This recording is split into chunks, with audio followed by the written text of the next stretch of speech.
in Congress for 5 minutes for her opening statement. Good morning, and thank you, Chairman Latta. Ranking Member Pallone and I recently unveiled bipartisan draft legislation to sunset Section 230 of the Communications Decency Act. As written, Section 230 was originally intended to protect internet service providers from being held liable for content posted by a third-party user or for removing truly horrific or illegal content. The intent was to make the internet a safe place and allow companies to remove harmful content in good faith without being held liable for doing so. However, the internet has changed dramatically since then. Over 5 billion people around the world use social media, with the average person spending more than 2 hours a day on social media. The internet has become vital for people to connect, work, find information, make a living. Big tech is exploiting this to profit off us and use the information we share to develop addictive algorithms that push content onto our feeds. At the same time, they refuse to strengthen their platform's protections against predators, drug dealers, sex traffickers, extortioners, and cyberbullies. Our children are the ones paying the greatest price.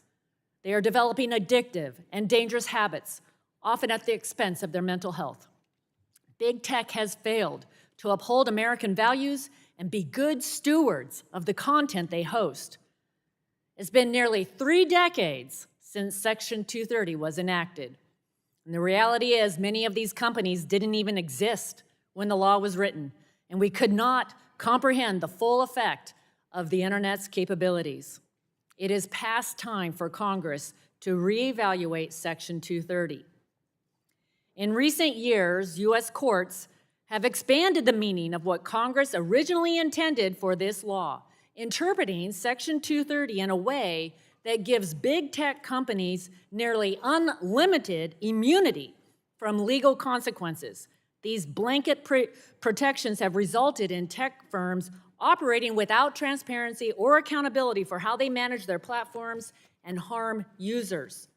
This means that a social media company, for example, can't easily be held responsible if it promotes, amplifies, or makes money from selling drugs, illegal weapons, or other illicit content through their post. As more and more companies integrate generative artificial intelligence technologies into their platforms, these harms will only get worse, and AI will redefine what it means to be a publisher, potentially creating new legal challenges for companies. As long as the status quo prevails, big tech has no incentive to change the way they operate, and they will continue putting profits ahead of the mental health of our society and youth. Reforming Section 230 and holding big tech accountable has been a long-time priority of mine and Ranking Member Pallone. Last Congress, we both introduced our own legislation to reform the decades-old law. Unfortunately, tech companies did not engage with us in meaningful ways and offered no solutions or reforms.